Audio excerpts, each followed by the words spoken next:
میرے عزیزو، خواب جو ہے اس کے بارے میں حدیث پاک میں بھی ہے، مومن کا دیکھا ہوا خواب اکثر سچ ہوا کرتا ہے، بلکہ فرمایا گیا نبوت کا 46واں حصہ ہے۔ مطلب یہ ہے کہ سچائی ہوا کرتی ہے، اور اللہ تبارک و تعالیٰ جب اپنے مومن بندوں کو کسی بات سے الرٹ کرنا چاہتا ہے تو خوابوں کے ذریعے سے انہیں پیغام دیتا ہے۔ لیکن خوابوں کی تعبیر جاننا یہ ہر کس و ناکس کا کام نہیں ہے۔ ایرے غیرے نتھو کھیرے خوابوں کی تعبیر نہیں بتا سکتے۔ خوابوں کی تعبیر ایک علم ہے باضابطہ، اس کے لیے بہت ساری چیزوں کا جاننا ضروری ہے، اور خواب دیکھے ہو تو ہر کسی سے بیان بھی مت کرو۔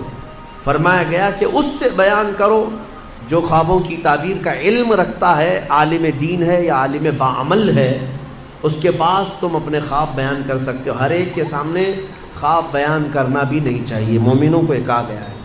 یہاں بیچ میں رک کر کے میں اتنی بات کہہ دوں، یہ ضروری نہیں کہ جو کچھ بھی دیکھا جائے وہی چیز نظر آئے، ہر چیز کا کچھ الگ الگ معنی ہوتا ہے۔ حضرت محمد بن سیرین رضی اللہ تعالیٰ مشہور تابعی ہیں، خوابوں کی تعبیر کے امام ہیں۔ آپ سے پوچھا گیا خواب میں اذان دیتے ہوئے دیکھے تو کیا ہے؟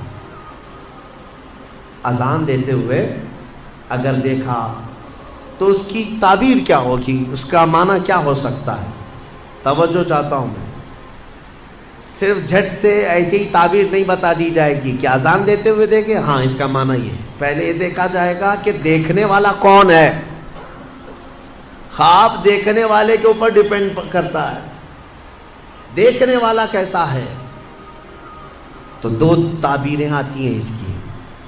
اگر دیکھنے والا شریف آدمی ہے، نیک آدمی ہے، تو اس کا مطلب یہ ہے کہ عنقریب وہ حج پر جائے گا۔ اذان دیتے ہوئے دیکھا یا سنا، اور وہ بھی قرآن کی آیت سے انہوں نے ثابت کیا، وَأَذِّن فِي النَّاسِ بِالْحَجِّ۔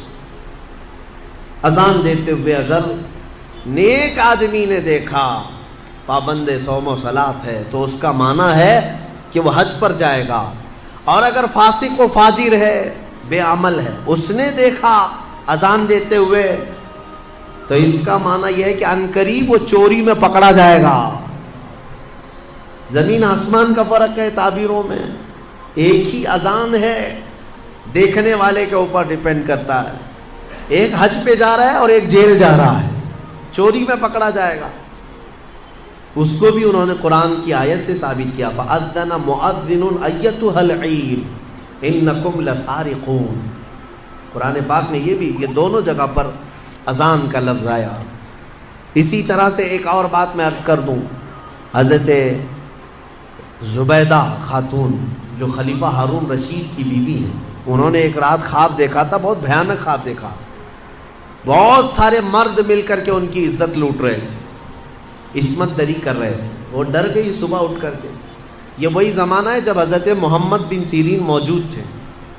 زبیدہ خاتون نے اپنی ایک خادمہ کو بلایا اور کہا حضرت محمد بن سیرین کے پاس جا، ایک خواب کی تعبیر پوچھ کر کیا، لیکن یہ کہنا کہ تو نے دیکھا خواب۔ عیب ہے نا، بادشاہ کی بیوی اگر ایسا خواب دیکھی ہے تو شرمندگی کی بات ہے کہ کیا کیا دیکھتی ہے خواب میں، لوگ باتیں بنائیں۔ تو خادمہ سے کہا کہنا کہ تو نے دیکھا۔ وہ گئی خادمہ اور جا کر کے حضرت محمد بن سیرین سے کہتی ہے کہ حضور کل رات میں نے ایک بھیانک خواب دیکھا ہے۔ کہا کیا دیکھا؟ کہا بہت سارے مرد مل کر میری عزت لوٹ رہے تھے، عصمت دری کر رہے تھے۔ تو حضرت محمد بن سیرین نے خواب پورا سننے کے بعد پوچھا تو کیا کرتی ہے؟ تو کیا کرتی ہے؟ تو اس نے کہا میں کنیز ہوں، دربار کی کنیز ہوں، خادمہ ہوں۔ حضرت محمد بن سیرین ہنسنے لگے، کہا تیری حیثیت ہی نہیں، تو یہ خواب دیکھ ہی نہیں سکتی، تو نے نہیں دیکھا یہ خواب، جھوٹ بول رہی ہے، جھوٹ بول رہی ہے۔ اس نے کہا آپ کو اس سے کیا مطلب؟ کہا بتا صحیح کس نے دیکھا، میں تعبیر بتا دوں۔ اس خادمہ نے کہا آپ نے تو پکڑ لیا ہے، یہ میری ملکہ زبیدہ خاتون نے دیکھا۔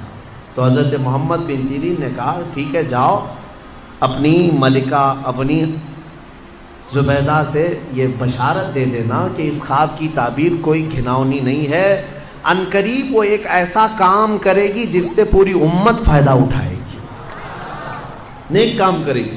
اور اس خواب کی تعبیر ہی ہے کہ زبیدہ خاتون نے دریائے دجلہ سے لے کر عرفات کے میدان تک ایک نہر بنائی حاجیوں کے پانی پینے کے لیے۔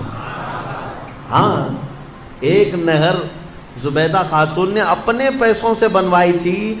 حاجی عرفات کے میدان میں بڑے پیاسے ہوتے تھے، وہاں پانی کا انتظام نہیں، تو اس نے پانی کا انتظام کروایا، اور وہ نہر زبیدہ کی باقیات اور آثار آج بھی موجود ہیں مکہ میں، آج بھی ہیں۔ اور جانتے ہیں اس نہر سے 1200 سال تک حاجی پانی پیا کرتے تھے۔ تو ایک امت، بہت بڑی امت نے نفع اٹھایا۔ تو خواب کا مطلب یہ نہیں ہے کہ جو دیکھا وہی ہو جائے گا۔ کبھی کبھار موت کی تعبیر زندگی سے ہے، کسی کے انتقال کی تعبیر اس کی زندگی سے کی جاتی ہے۔